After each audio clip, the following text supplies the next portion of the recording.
17 কোটির সিনেমা, 3000 কোটির রেকর্ড। চীনের DRU কিভাবে ইতিহাস গড়ল? মাত্র 17 কোটি টাকায় তৈরি একটি সিনেমা, আর সেই সিনেমাই আয় করেছে 3000 কোটিরও বেশি। না, এটা কোনো হলিউড সুপারহিরো সিনেমা নয়। নেই কোটি কোটি টাকার VFX, নেই বিশ্বখ্যাত তারকার ভিড়। তাহলে কি এমন ছিল এই সিনেমায় যা লাখ নয় কোটি কোটি দর্শকের হৃদয়ে জয় করে নিয়েছে? সিনেমা মানেই আমরা ভাবি বিশাল বাজেট, বড় বড় তারকা আর চোখ ধাঁধানো প্রযুক্তি। কিন্তু মাঝে মাঝে এমন কিছু সিনেমা আসে যা সব হিসাব বদলে দেয়। মাত্র 17 কোটি টাকা বাজেটে নির্মিত একটি ছোট্ট পারিবারিক সিনেমা আজ হাজার হাজার কোটি টাকার ব্যবসা করে পুরো বিশ্বের নজর কেড়েছে। সিনেমাটির নাম DRU। এটি একটি আবেগঘন চীনা পারিবারিক নাটক, কিন্তু তাদের অভিনয় এতটাই হৃদয়স্পর্শী যে দর্শক সিনেমা শেষ করেও অনেকক্ষণ নীরব হয়ে বসে থেকেছেন।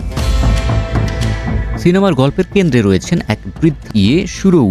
নিঃশব্দে জীবন কাটিয়ে দেওয়া এই নারী বছরের পর বছর ধরে একজন মানুষকে চিঠি লিখে গেছেন, কিন্তু কোনো উত্তর পাননি। অন্যদিকে ঋণের চাপে জর্জরিত তার নাতি এক রহস্যময় বিলিয়নিয়র দাদার খোঁজে থাইল্যান্ডে রওনা হয়, আর সেই খোঁজই ধীরে ধীরে খুলে দেয় প্রায় অর্ধ শতাব্দী ধরে লুকিয়ে থাকা এক ভালোবাসার গল্প।